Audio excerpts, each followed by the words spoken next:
Trump backs down. Those three words appeared on Iran's state-run Tasnim news agency on Tuesday, May 6, 2026.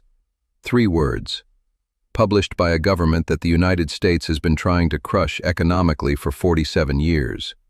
Published by a regime that the most powerful military in human history struck with hundreds of missiles just 67 days ago. Published by a country whose supreme leader was assassinated by American and Israeli forces on February 28. Trump backs down. And here is the part that makes those three words so devastating, so difficult for Washington to dismiss, so impossible for American officials to spin away with their usual confidence. They're not wrong.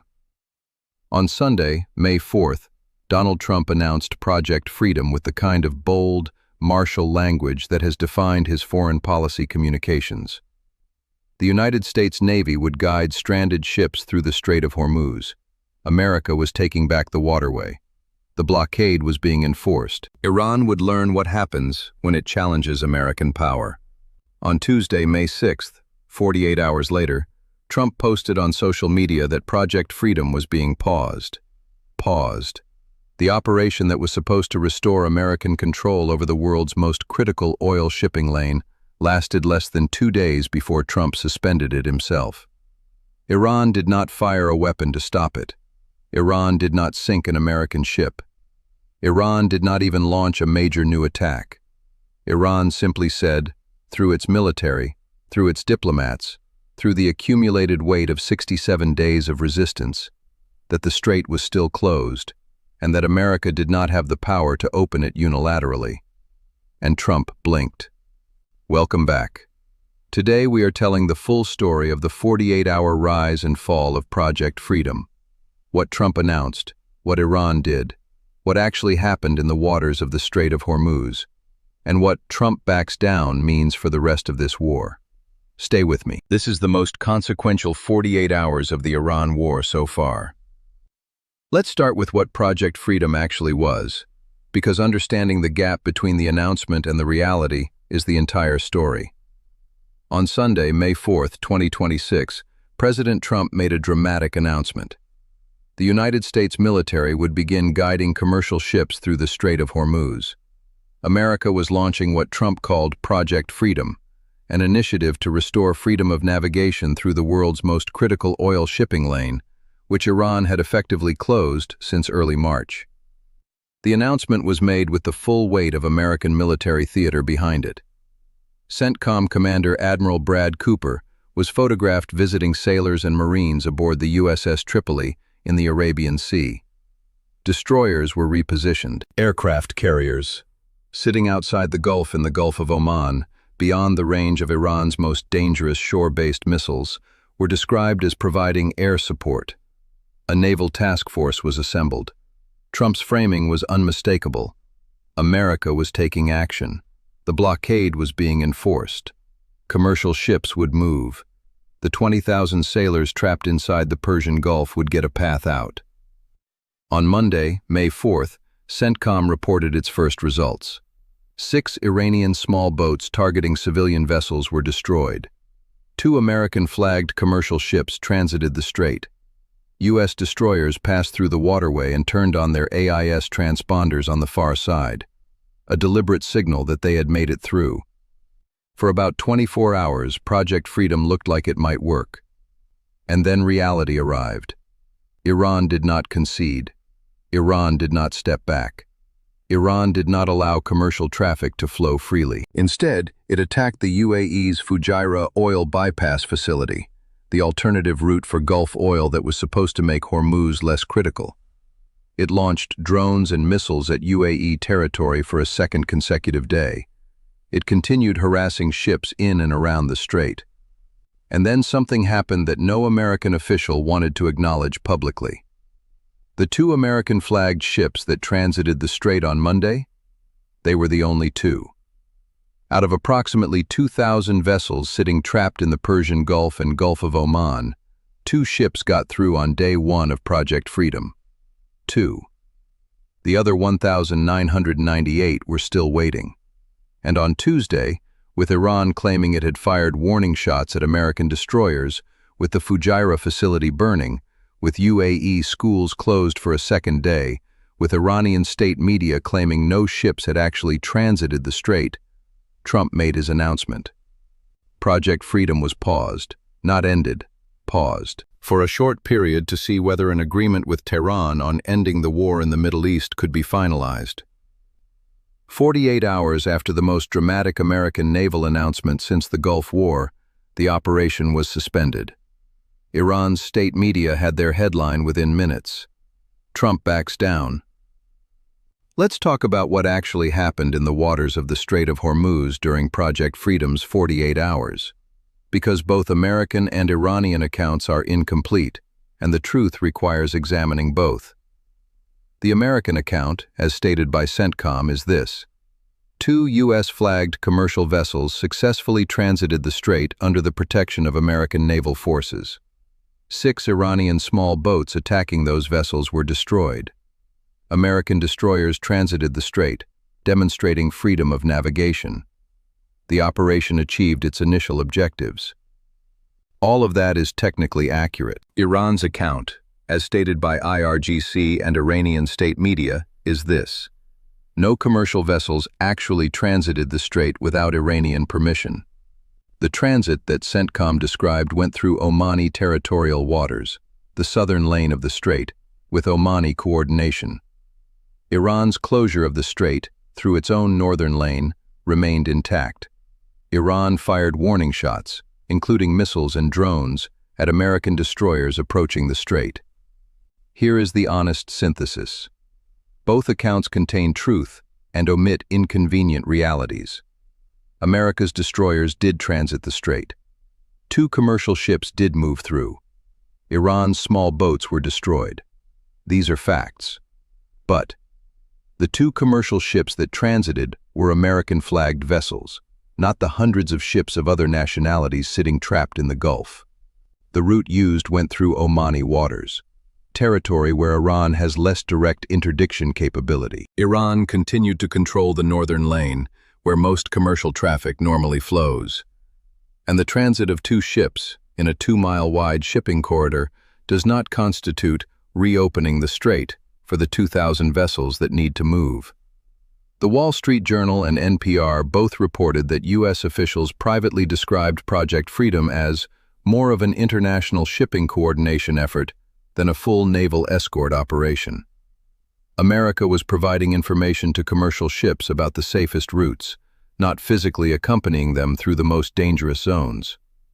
Treasury Secretary Scott Bessent went on Fox News and said the U.S. has full control over the strait. At the same time, Iran's IRGC was boarding and inspecting vessels attempting to transit the northern lane. Iran was demanding ships go through its vetted route, paying a toll to IRGC representatives, and the Fujairah bypass was on fire.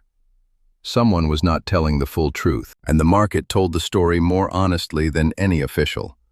Oil prices did not drop after Project Freedom was announced. Gas prices in California did not go down. Shipping companies did not rush to route vessels through Hormuz. Insurance companies did not lower their war risk premiums. Because the market knew what the official statements obscured, 2 ships through a 2-mile shipping lane, one time, under military escort, is not a reopened strait. And on Tuesday, when Trump paused the operation, the market's judgment was confirmed. Iran had not been defeated. It had not backed down. It had simply waited 48 hours for Trump to make the calculation himself. Trump's official reason for pausing Project Freedom was diplomatic progress.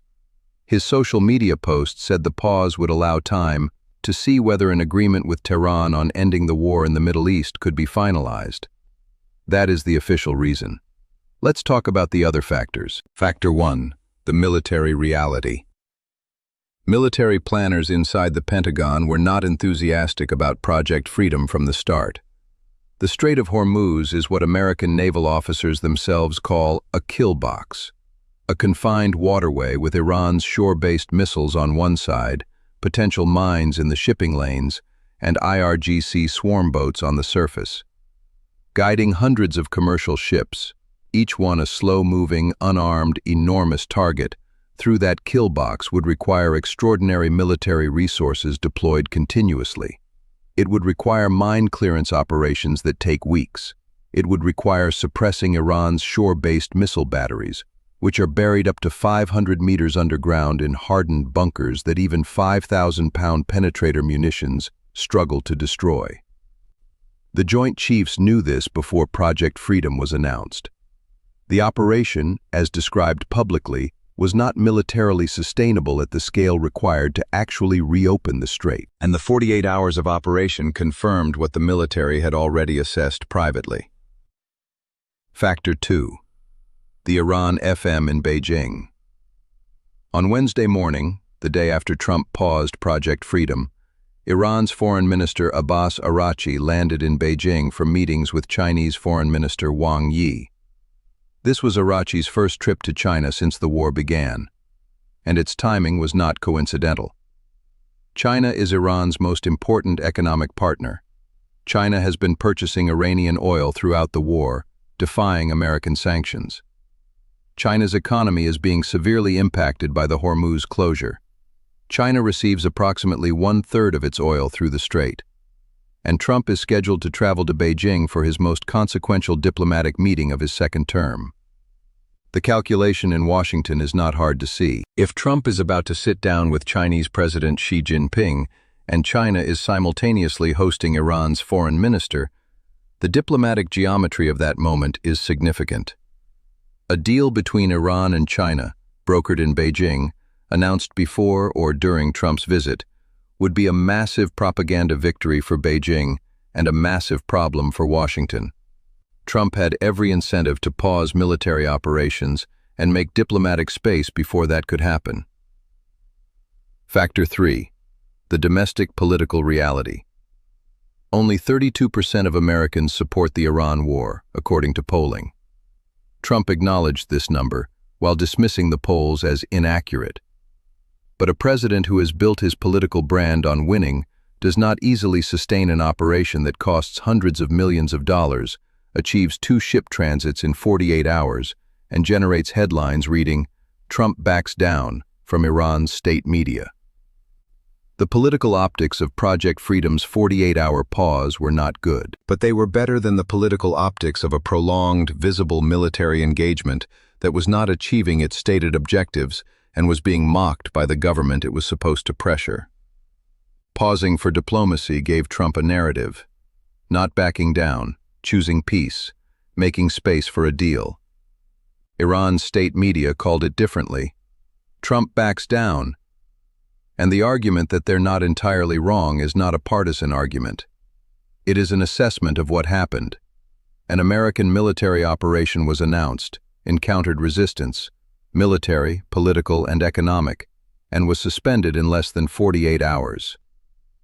To understand what Trump backs down means strategically, not just as a propaganda headline, but as a real assessment of power, you need to understand how Tehran is reading this moment. Iran's calculation throughout this war has been based on one central strategic bet, that America's tolerance for economic pain, $6 gas in California, rising food prices, inflation, is lower than Iran's tolerance for military pain, that American domestic political constraints will force a negotiated exit from the conflict before Iran is forced to capitulate on its core demands.